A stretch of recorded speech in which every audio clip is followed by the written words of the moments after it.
Yo, what's up, chat? Okay, so yeah, this video is just to show you the video over there, that chatbot, how we build it lah. So it's not like you can really find this anywhere, I would say. So let me just make it easier to see. Okay, so yeah, you can watch the video just now that I linked to see how it works lah. So let's start. Okay, so we got introduction, and then we actually have to check whether we have the user customer name, because if you speak before and you don't have the name, then you gotta ask it, right? And then if it's not empty, we can just proceed straight, and this is how we call the name. Unfortunately, I actually not sure why I didn't use the add, but I think I just prefer it that way, number one. And also number two, it works across all use cases. So alright, so maybe we just go with product recommendations first. Yes, then okay, to be honest, right, this one hard-coded, but hard to avoid because it's structure of if then else chatbot ma. And after that, I got this hard-coded text to send when you choose each of the option. Maybe add a bit of, it adds a bit of like special touch to your chatbot. So for fitness, right, because we got like a additional funnel, so shirt, right, we got male and female, then as such we got this extra thing, which is exactly the same. So let's just say, for example, in the presentation we did creatine, right, so nutritional supplements, nutrition matter, whatever, then funnel category, it goes to creatine, right? So after creatine, you go and save the funnel category to 2. Then we have this code. So let me just briefly explain what it means. Unfortunately, got no color. It's quite sad. But anyways, we got the details, right, of the bottle and the of the product. The funnel 2 category is this one. Oh yeah, the color is here. So funnel category 2, for example, creatine, right, it will return this list. So this is the name as well as the product ID, which will link to the correct website. And then after that, we got the domain of my website, because I need that so that I can link it. Then the category messages is basically like blah blah blah, right? Actually, this part, right, it can be more efficient. I'll show you later. So okay, let's go over here. We set category to funnel 2 category, and then for message, which is the message we're going to send, we put it to category. So this will be creatine, and under category messages, we go here, and then we go creatine. So it will return this message, and in this message is blah blah blah, category to product info 0, which returns the name. So the name will be the best purchase for you, and then the link will be the name. So it's markdown format. It's square bracket, and then after the square bracket is a parenthesis where you put in your link. So the square bracket is what the link says, like what the name of the link is, and then the parenthesis is where it leads. So we got the name, and we got the domain / product / the product ID. So that's how I link my products. Alright, awesome. Then we will save the product name to, we'll save a category called product name, and we also save the next message variable to the message. And then after that, we do a knowledge query on the product name. Then after that, like this will return the details of my product lah. Then after that, right, I'll do my AI task, which is to try to close the deal. So I provide the product info, which is why I collected this in the first place, and I will also provide the name, so maybe you can add a bit of personalization. Then after that, I will just post both of these together, and that's how you get the record. And then over here, I save the record by providing the customer name and the funnel 2 category. Then I'll wait for 3 seconds and be back at the main menu. That leads to main menu. Okay, so I think the more efficient way is this way. So I just have a message like this, just one single message. And yeah, just one message to deal with everything. It's kinda weird why I took such a interesting turn, make everything complicated, but it's okay. Wow, this is quite a long video. Never mind, it's only 5 minutes.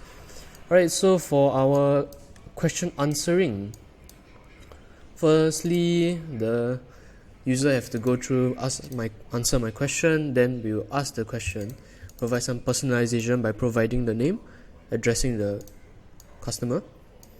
Then if we have no knowledge, so this node, right, is a special node. So when it has a when a question is given, right, with a raw input, right, type is raw input, then oh no, whatever. What happened? Wow, damn more fun. Anyways, raw input, right? When there's a raw input, then the knowledge agent will automatically answer. And if there's no answer, right, which is this condition, then what we do is we go to a fallback. So fallback will be, sorry, I don't have an answer, however AI agent has this answer. Then we'll give the question to the AI agent, which is ChatGPT. And then we give our details, tell us what this is about, etc. And then we give the answer in the text, because this doesn't print out the text, it just saves it to a variable.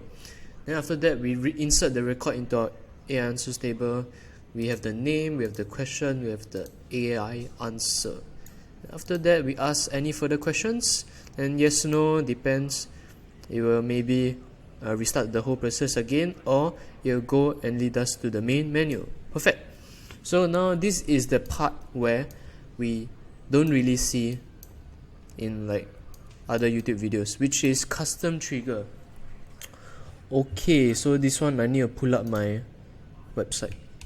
But anyways, so I send a payload, right? And then I trigger all of these things. So we got the same is empty. If it's empty, then you ask the name. If it's not, you just call the person straight away. So yes. Why do you choose to? Okay, yeah. This is the survey. I set it to raw input so that even if the customer enters their own things, right, their own responses, can still see the response. Okay, so okay, I just go through my code. Alright, then after that, we have the referral, and referral will address the name.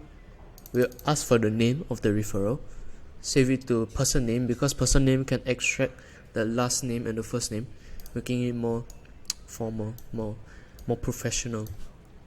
Then we'll address the person immediately to show that we actually can respond and collect the data. And then we ask for either email address, phone number, or no contact details. No contact details, we'll just go straight and we just go straight to the end. They'll give the option, the flexibility. Maybe they don't want to provide the contact details, that's fine. So we got phone number. Can I get a phone number? We extract the phone number. And then for email, we get the email address, extract the email, and then we save it in the respective variables. And then after that, we insert the variable. If for example, right, we do phone number only, so we only get the phone number. I don't know what is the name email, but it's okay. It still works. Then right, referral email will be the referral email saved, and for for email, it will be empty because we didn't collect anything, so it will just be null. And so the name will be here, the email will be null, the phone number is phone number, and referred by it will be your customer name. After that, we can collect the email address and the feedback, right? And after that, always end. Okay, so maybe the harder part is figuring out how to custom trigger. Actually, I don't have much time left. Okay, so we do our bot press things. Where is it? Yeah. Okay, first you need to go to your base HTML using Flask. So this is the script. I initiate all these things. Yes, very good. And in my thank you page, I have this implementation. Okay, this one not really relevant, but it's really quite a bit of work, honestly. So this part is the part where I do my payload. So I put these variables, etc. Cause when you send a payload, you actually need bot loader and the lifecycle loader and lifecycle ready to be ready, right? Okay, so sorry about that. Yeah, I put a lot of console log cause it's a lot of things. Maybe I can make it more clearer. Zoom out a bit. Zoom out. Cannot zoom out. It's okay. Okay, just walk through. Okay, show bot. This one will just show the bot up when the payload is triggered. This one will trigger the bot, send a payload, right? So these two are functions. Then when the window loads, our function, this we set the detail to this because the payload is in dictionary format. Then we show the bot, and then we set loaded to true because our window has loaded. Then after that, we trigger this on event function where we just log the event, and then if lifecycle loaded is true, then we set bot loaded to true, and lifecycle ready is true, bot ready true. And then if everything is set up, then we send the form info, which is basically just triggering the payload, and this will work. Oops. Yeah, right. Okay, so wait, what did I want to say? Oh yeah, on event, if I'm not wrong, what it does is every time something changes in the web chat, then this function will trigger. But yeah, one problem about this is actually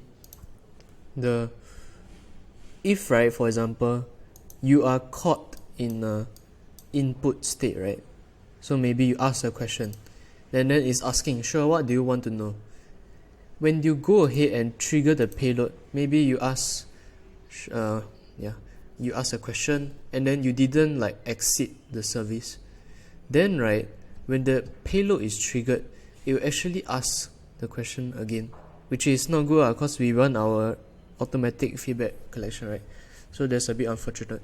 If anyone who watches this video knows, maybe you can drop down in the chat, in the comments, tell us how to fix it. But yeah, I'll probably go to Discord and ask about it. So thank you for watching this video. If you got any questions, you can leave it down, I'll attend to it.